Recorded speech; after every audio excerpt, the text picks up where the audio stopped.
The massive alien ship descended through Earth's clouds like a dark mountain made of metal, stood on the landing platform, his hands clasped behind his back, watching the vessel settle onto the reinforced concrete. The wind from its engines whipped his coat around his legs. Behind him, a team of scientists and military personnel waited in neat rows. This was the moment humanity had dreamed about for generations. First contact with an alien civilization, but felt a knot in his stomach that he could not explain. The ship's hull was dark purple, almost black, with strange symbols carved into its surface. Steam hissed from vents along its sides as the massive craft powered down. A ramp extended from its belly, touching the ground with a metallic clang that echoed across the facility. Two figures emerged from the darkness of the ship's interior. They were tall, perhaps 7 feet, with thin bodies covered in gray-blue skin. Their heads were elongated, with 4 eyes arranged in a horizontal line across their faces. They wore what looked like armor, dark and segmented, fitting their bodies perfectly. But what caught attention was the breathing apparatus each one wore. Clear masks covered the lower half of their faces, connected to small tanks on their backs. "Welcome to Earth," said, stepping forward with his hand extended in the traditional human greeting. The taller alien looked at his hand for a moment before reaching out with its own. The hand had 6 fingers, each one long and delicate. The skin felt cool and slightly damp through the thin protective film that covered it. "I am Commander Vex of the Empire," the alien said. Its voice came through a translator device on its chest, sounding flat and emotionless. "This is Science Officer. We come in peace to establish relations with your species." Introduced his team. Dr. Park stepped forward, her eyes bright with curiosity. She was the lead, and she had waited her whole life for this moment. Next to her stood representatives from a dozen nations, all eager to meet beings from another world. "We have prepared a tour of our research facility," explained. "We thought you might want to see how humans study science." Commander Vex tilted his head, all 4 eyes blinking in sequence. That would be acceptable. The group moved into the facility, a massive complex built specifically for this occasion. It sat in the mountains of the Korean peninsula, far from major cities but with every modern convenience. The aliens walked with smooth, gliding steps, their heads turning constantly to observe everything. Noticed details that others missed. She watched how the aliens never removed their breathing masks, even though the facility's atmosphere had been adjusted to match the oxygen-nitrogen mix they had requested. She saw how they avoided touching surfaces directly, their hands always covered by that thin, almost invisible film. "Your breathing apparatus," she said to Science Officer as they walked through a genetics laboratory. "Is our atmosphere uncomfortable for you?" 4 eyes focused on her. "A precaution only. Your world has many microorganisms. We are simply being careful." It was a reasonable answer, but something about the way said it made instincts flare. She had spent years studying animal behavior before moving into xenobiology. She knew when a creature was hiding something. The tour lasted 3 hours. The aliens asked many questions about human biology, about Earth's atmosphere, about how many people lived on the planet. They seemed particularly interested in human neural structure and the composition of Earth's air. That evening stood in his office, looking out at the alien ship through the window. The sun was setting, painting the sky orange and red. His phone buzzed. It was Captain Jin Woo from the United Defense Fleet. "We have a problem." Jin Woo's voice was tight with tension. "Our long-range sensors picked up something 2 hours ago. The alien ship vented a substance into Earth's upper atmosphere." His blood went cold. "What kind of substance?" "We don't know yet. We're running analysis now, but it's spreading fast. The jet streams are carrying it around the planet." "Did you confront them about it?" "Not yet. We wanted to talk to you first. This is your show down there." Closed his eyes. The knot in his stomach had been right. Keep monitoring it. Get me results as soon as possible, and Jin Woo, get your fleet ready just in case. Already on it.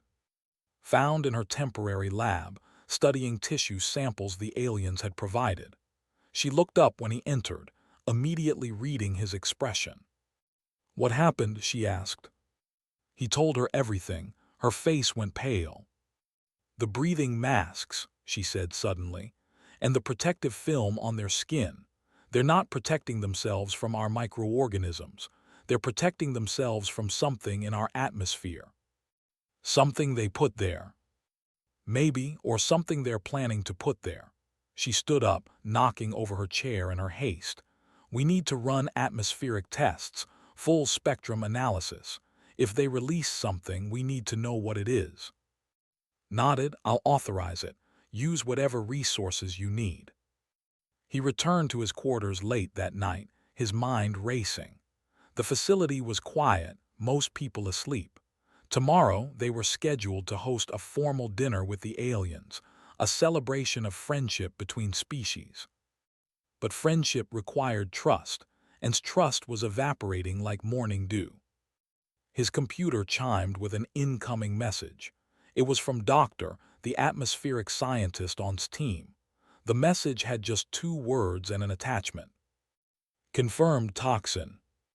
Opened the attachment with shaking hands. The chemical analysis showed a complex molecule, something that had never existed on Earth before. The preliminary notes indicated it was designed to target neural tissue.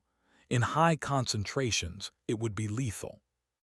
And according to the spread models, within 48 hours, it would cover the entire planet. Sat in the darkness of his room, staring at the data. Humanity had reached out to the stars in hope and wonder. The stars had reached back with poison. He picked up his phone and called an emergency meeting. Within the hour, every major government on Earth would know the truth. First contact was not a beginning. It was an execution. The emergency conference room filled quickly. Screens lit up with faces from around the world. Presidents, prime ministers, generals, and scientists all connected within 20 minutes of call. The time for diplomacy and slow procedures was over. Doctor stood at the front of the room, projecting her data onto the main screen. Her hands trembled slightly as she pointed to the molecular structure of the alien toxin. "We're calling it red silence," she explained. "The substance appears as a faint red mist in high concentrations. It's a neurotoxin, specifically designed to attack nerve cells. Based on our models, it targets the synaptic pathways that allow neurons to communicate." "How lethal is it?" asked the German chancellor from his screen. His face was grim. "In the concentrations currently spreading through our atmosphere, it should kill every human on Earth within hours of full exposure. Our nervous systems would essentially shut down. First paralysis, then death." The room erupted in overlapping voices. Fear, anger, and disbelief crashed together like waves. Raised his hand for silence. "How long do we have?" "The toxin is spreading through the jet streams," continued. "Current models show full global coverage in 48 hours. Some areas will be affected sooner. We estimate the first major population centers will experience dangerous concentrations in about 36 hours. Stood up from her seat. "We need to confront the aliens, now, before they know we've discovered their plan." "Agreed," said Colonel, the senior military officer present. He was a hard man with gray hair and sharp eyes. "We should arrest them immediately." "And then what?" asked. "Their ship is still here. There could be more of them up there. If we act too quickly, they might have contingency plans." Captain Jin Woo's face appeared on one of the screens. He was on the bridge of his flagship, the Orbital Defense Vessel Guardian. "My fleet is in position. We can attack their ship, but I need to be honest. Their technology is far beyond ours. In a straight fight, we'll lose." "We're not fighting," said. "Not yet. First, we need information. We need to know if there's a way to stop this toxin or at least slow it down." At that moment, every screen in the facility flickered. The alien ship was broadcasting on all frequencies. Commander Vex's face filled the displays, all four eyes staring out at humanity with cold satisfaction. "People of Earth," the translated voice began. "By now, your scientists have likely detected the red silence we have released into your atmosphere. Do not bother searching for a cure. There is none. This toxin has been perfected over 3 centuries of expansion. It has successfully eliminated 17 species before yours." The room was dead silent. "You have one choice," Vex continued. "Surrender all resources and technology. Accept your place as servants of the Empire. Do this and we will provide you with the antidote, enough to save a small portion of your population to serve us. Refuse and you will all die. You have 12 hours to decide." The broadcast ended. Colonel slammed his fist on the table. "We can't surrender. We can't trust them to keep their word."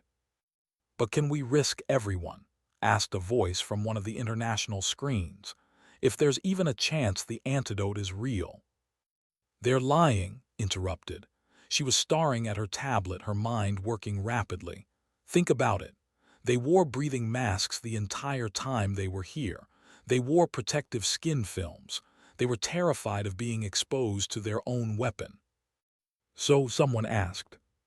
"So they released it anyway," said, looking up. "That means they have absolute confidence in their protection. But if they had an antidote, they wouldn't need such extreme precautions. The protective gear is their only defense."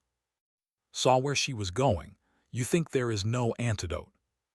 "I think they've never needed one.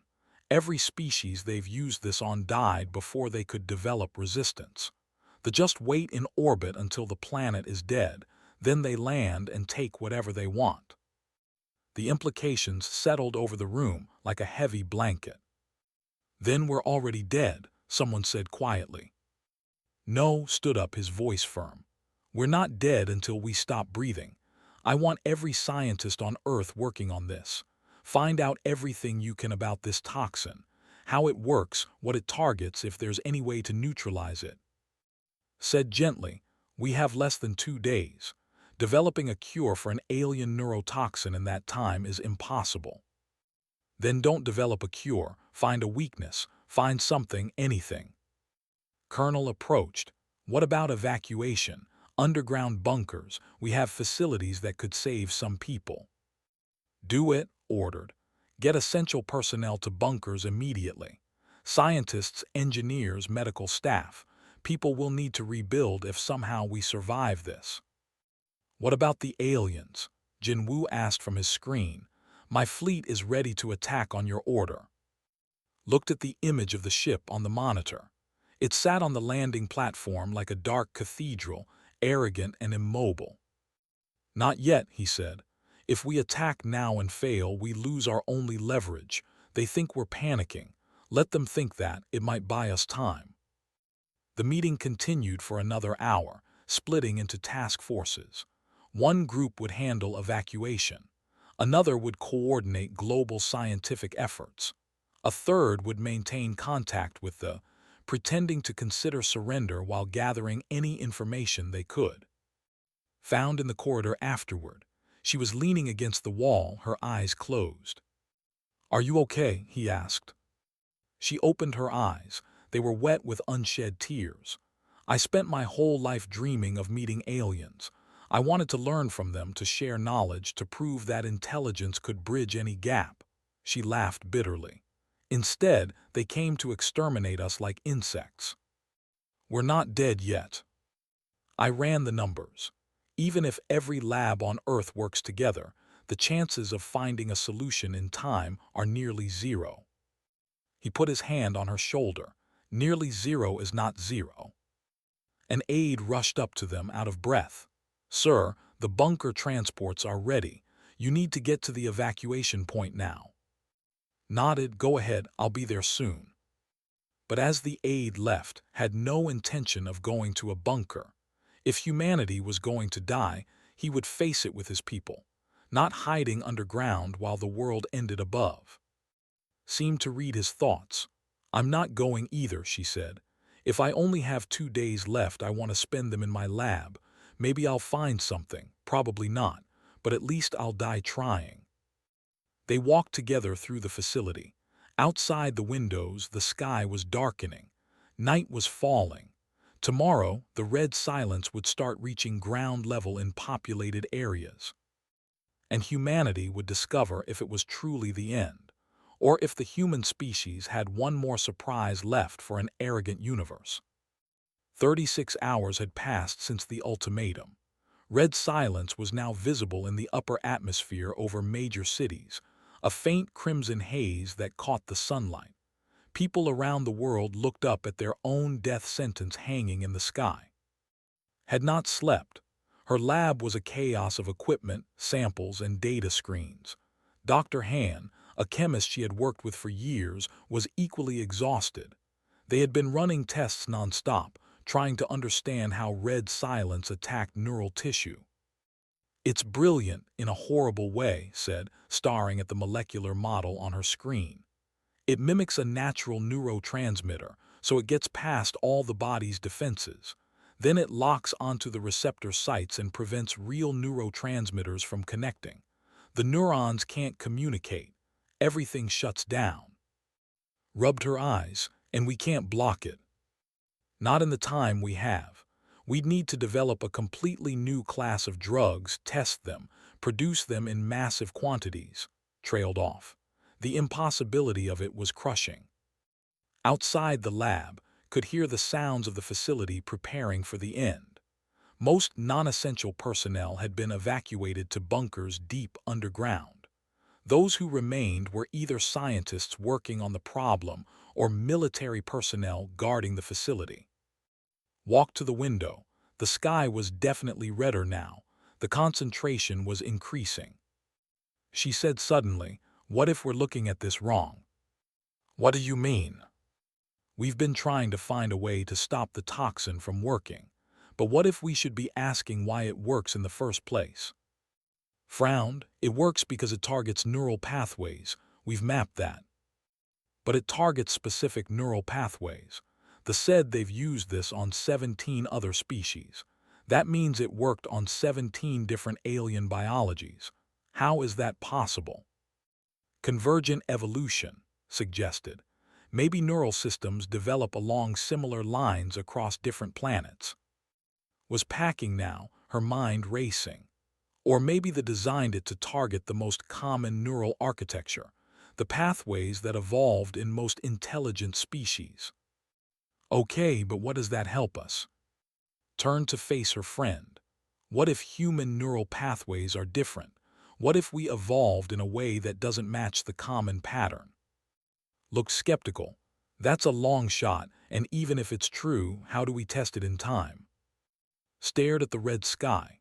A crazy idea was forming in her mind, an idea so reckless that it terrified her. "We test it on ourselves," she said quietly. "What?" "The concentration outside is still relatively low, but it's enough to show effects if red silence works on humans. We go outside. We expose ourselves. If I'm wrong, we die a few hours earlier than everyone else. If I'm right, you'll get yourself killed for nothing. We're all dying anyway. Every model shows the toxin will reach lethal concentrations worldwide within hours. But if there's even a chance I'm right, we need to know. Now." Before could argue further, grabbed her coat and headed for the door. "Wait," ran after her. The facility's main entrance was guarded by soldiers who tried to stop her. "Dr. Park, you can't go out there," one of them said. "The red silence."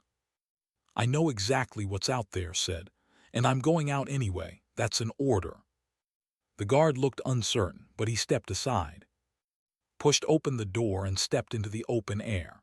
The red mist was visible now, drifting through the air like colored smoke. She took a deep breath, filling her lungs with it. Behind her emerged from the building. "If you're doing this, I'm not letting you die alone." They stood together in the contaminated air, waiting. Had her tablet out, monitoring her own vital signs through a medical scanner. Heart rate, brain activity, nerve conductivity. all the indicators that should show the toxin taking effect. 1 minute passed, then 5, then 10. His heart was pounding, but not from the toxin, from excitement, from hope. Look at the readings. Leaned over the tablet. Her eyes went wide. Your neural activity is completely normal. There's no degradation at all. Because it's not affecting me. It's not affecting humans. They stood there for another 20 minutes, breathing in the red silence. More staff members emerged from the building, drawn by curiosity. They saw 2 scientists standing calmly in the poison mist, very much alive. Called immediately. "You need to see this," she said when he answered. "Right now." Arrived 15 minutes later, driven by Colonel. The Colonel looked at the red mist with obvious fear, but walked up to their vehicle, perfectly healthy. "Breathe it," she told. "The red silence, it doesn't work on us." "Have you lost your mind?" "No, I've found the answer. Human neurology evolved differently than the other species they encountered. Their toxin targets neural pathways we don't have. To us, this is just colored air." Stared at her. Then slowly he opened the vehicle door and stepped out. He took a tentative breath, then a deeper one. The red mist swirled around him. Nothing happened. Colonel followed, equally cautious. Then the soldiers who had come with them. One by one they all stood in the red silence, waiting to die. None of them did. "We need to verify this globally," said, pulling out his phone. "Get testing stations set up in every major city. Volunteers to expose themselves to the red silence. If this is true everywhere." "It will be," said confidently. "We're all the same species. If it doesn't work on some humans, it won't work on any of us." Within hours, reports came flooding in from around the world. People in Beijing stood under the red sky, breathing normally. Citizens in London walked through the crimson mist without effect. Children played in New York as the red silence drifted past them like morning fog. 7 billion humans had just been exposed to a toxin designed to exterminate them. And 7 billion humans had survived. Stood in the command center, watching the reports come in. The relief was overwhelming, but his mind was already moving to the next problem. "The don't know," he said to Colonel who had joined him. "Don't know what?" "That their weapon failed. They're sitting in their ship waiting for us to all die. They think they've won." Colonel's weathered face split into a dangerous smile. "So we have an advantage they don't expect. More than that, we have their weapon, tons of it floating in our atmosphere." "What are you thinking?" Turned to face the Colonel. "I'm thinking they were very careful to protect themselves from red silence. Breathing masks, skin films. They're terrified of their own toxin. Because it works on them." "Exactly. They made a weapon that kills their own species too. It's why they release it remotely, then wait for it to disperse before landing." Colonel was catching on. But what if they couldn't wait? What if we brought the red silence directly to them? Not just to them, into their ship, into their life support systems. The 2 men looked at each other. The same reckless, audacious plan forming in both their minds. "We need to talk to Captain Jin Woo," said. "And we need engineers, the best we have." "I'll get a song," said. "If anyone can figure out how to weaponize this against them, she can." As made the calls, he looked out at the red sky. What they had meant as humanity's tomb was about to become their coffin. The aliens had brought death to Earth. Humanity was going to return the favor. Ara Song stood in her engineering workshop, surrounded by pieces of alien technology and human machinery. She was 32 years old, with oil stains on her hands and dark circles under her eyes from lack of sleep. But her eyes were bright with concentration. "The problem is concentration," she explained to the group gathered around her workbench. Colonel Captain Jin Woo via video link, and all listened intently. "The red silence in our atmosphere is dispersed, harmless to humans, but also too diluted to be immediately lethal to the... Can we collect it? Colonel asked. We can. We already have atmospheric processors that can filter and compress gases, but it will take time to gather enough for a weaponized payload. How much time? Asked. Ara pulled up calculations on her screen. If we mobilize every filtration facility we have, maybe 12 hours to get a usable concentration, but that's just the collection.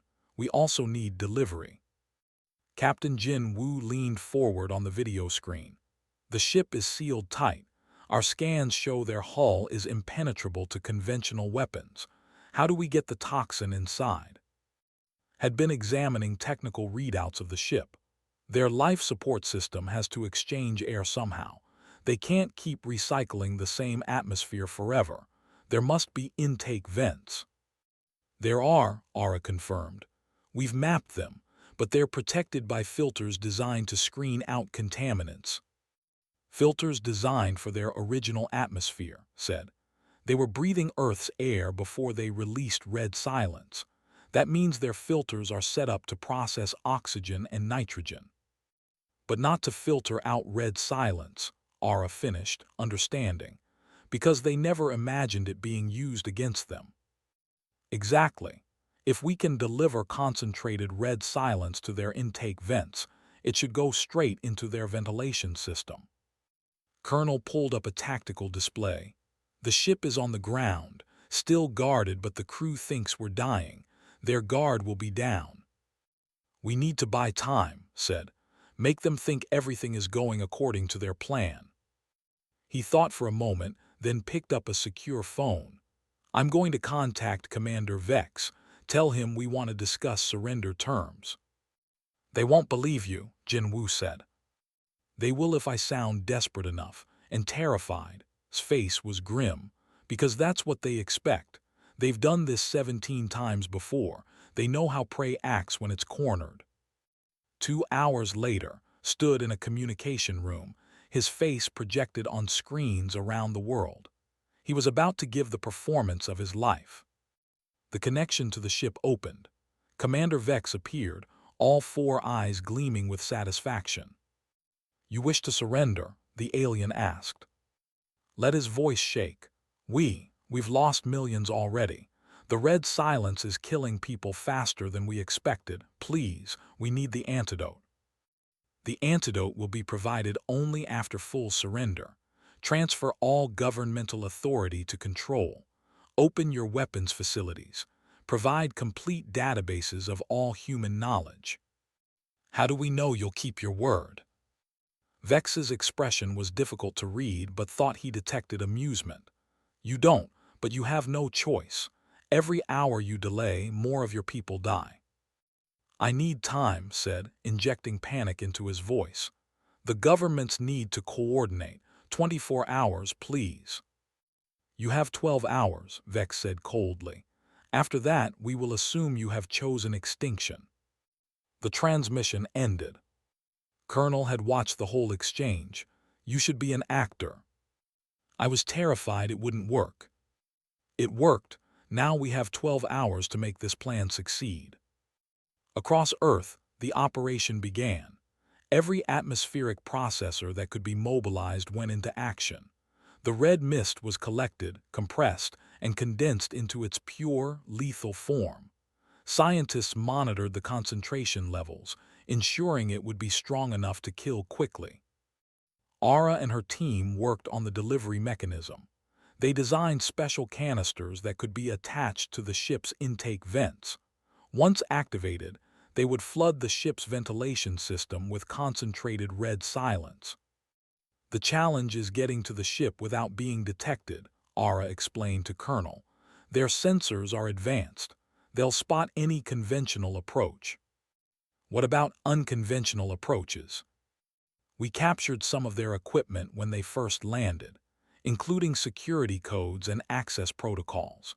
If we can build a device that mimics their technology signature, we might be able to approach in a stealth shuttle without triggering their alarms.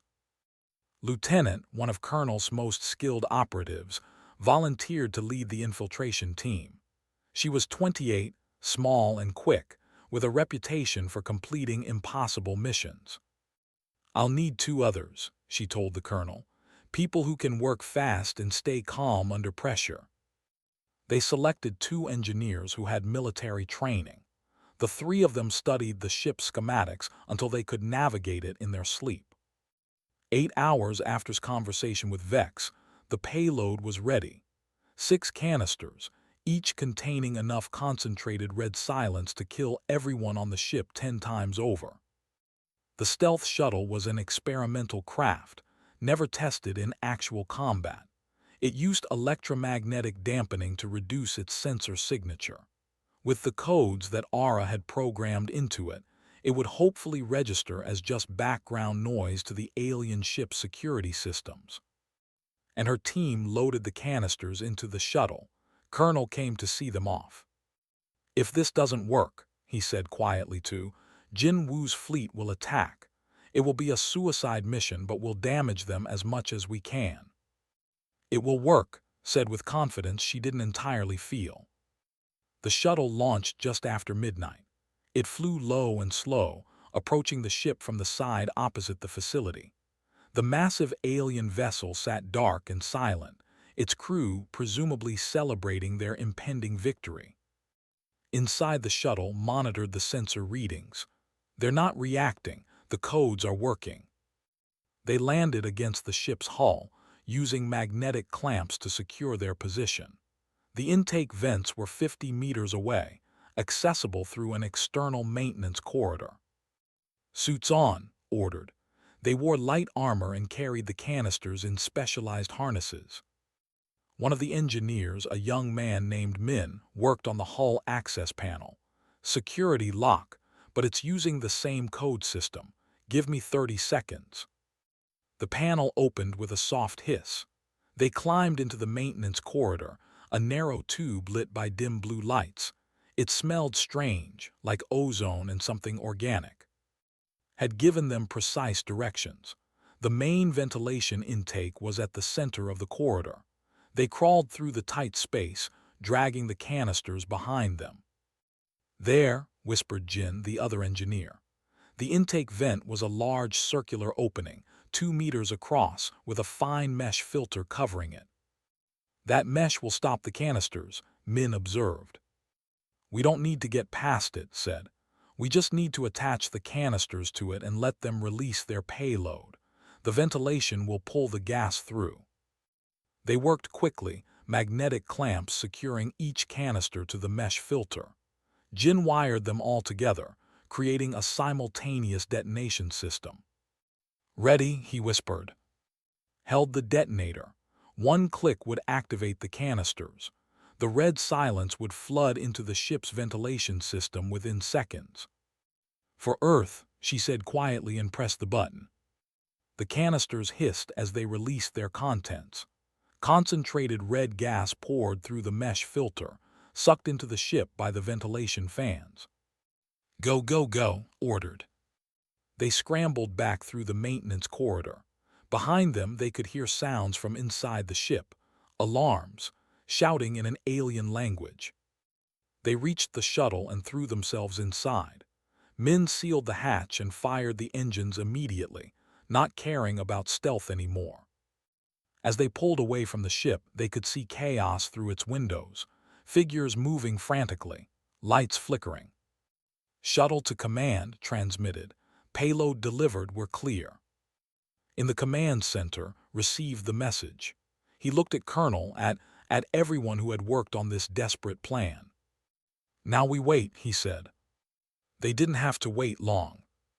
The ship's distress signal pierced every frequency. It was automatic, unencrypted, transmitted in the clear. Everyone on Earth with a radio could hear it. Commander Vex's voice came through, but it was nothing like the cold, arrogant tone from before. Now it was ragged with panic and pain. "Emergency, emergency, life support compromised. Red silence in the ventilation, hull breach. Crew casualties at 70% and rising, we need." The transmission cut off abruptly. In the command center, sat perfectly still. Around him, his team watched the displays in stunned silence. They had hoped the plan would work, but seeing it actually happen was different from imagining it. Captain Jin Woo said into his communicator, "Status of the alien vessel." Jin Woo's voice came back immediately. Life signs dropping rapidly. They're dying in there. They're dying from their own weapon. Colonel stood at the tactical display watching the ship. They're trying to seal sections, emergency airlocks activating, but it's too late. The red silence is already throughout their ventilation system. Watch the screens, her face pale. How long? Based on the concentration we delivered, minutes, maybe less. The ship's lights were flickering now. Through the windows, they could see figures stumbling, falling. The aliens had designed red silence to be quick and efficient. They had never imagined experiencing it themselves. "Sir," one of the communications officers called out, "we're receiving another transmission from the ship. It's Commander Vex." "Put it through," ordered. Vex's face appeared on the screen. The alien was dying. All four eyes were glazed, unfocused. The breathing mask had been torn away, useless now. Vex's skin had turned a sickly gray color. Vex's translated voice was barely audible. "You were supposed to die. 17 worlds, 17 species. None survived. How?" Stood up, walking closer to the screen. "You made a mistake, Commander. You assumed all intelligent life evolved the same way, that all neural systems followed the same pattern. But Earth is different. Humans are different. Your perfect weapon doesn't work on us." "Impossible." "Not impossible, just unexpected. You were so certain, so arrogant that you never considered the possibility of failure." Vex tried to speak again, but his body was failing. His four eyes closed one by one. The transmission ended as the commander collapsed out of view. "All life signs on the ship have ceased," Jin Woo reported grimly. "They're gone." The command center remained quiet. This was not a moment for celebration. They had just exterminated an entire crew of living beings. The fact that those beings had tried to exterminate humanity first did not make it feel less heavy.